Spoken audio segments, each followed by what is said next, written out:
Civil rights marches are dead and they're never coming back.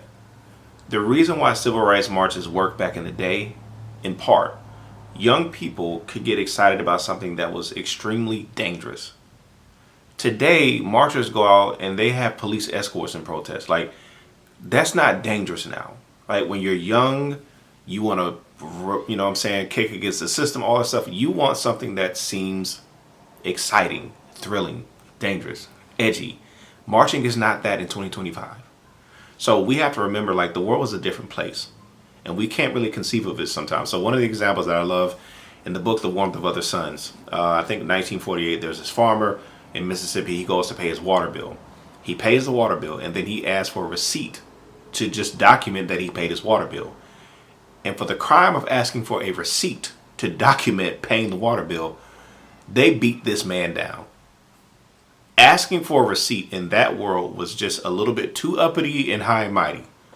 So imagine how dangerous it is to go out and march, to openly say, I am not satisfied with the condition of the world as a Negro.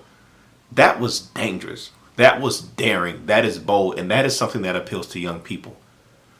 That does not appeal to young people now because it's not daring, it's not bold, and it's not dangerous.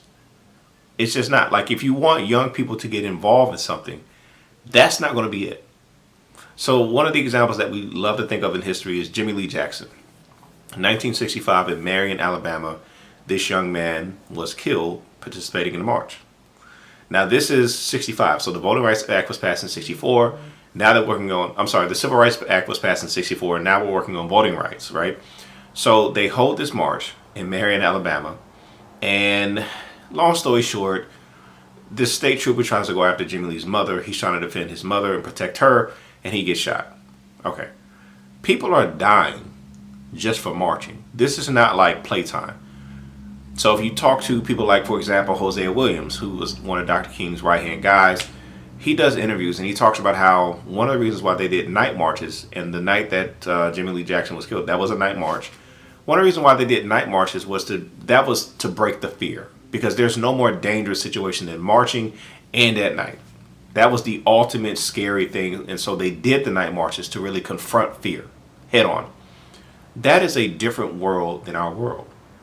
Like I said, Black Lives Matter, these other people, in a lot of cities you have to have permits, and people will go and apply for a permit or, get the police, and they march. This is not something dangerous. This is not rebelling in a way that is meaningful to young people. So today in 2025, I think if you want young people to get involved and engage, you have to find something that is just as brazen, just as daring, just as defiant. And I'm suggesting that we have to look at ways to really deal with the core issue, which is to challenge white dominance. All of the means of production, all the institutions, all the mechanisms of society are controlled by white people, and black people are subject to that.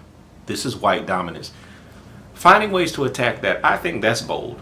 I think that is something that would appeal to young people, because that is dangerous. That is, that's really like, whoa.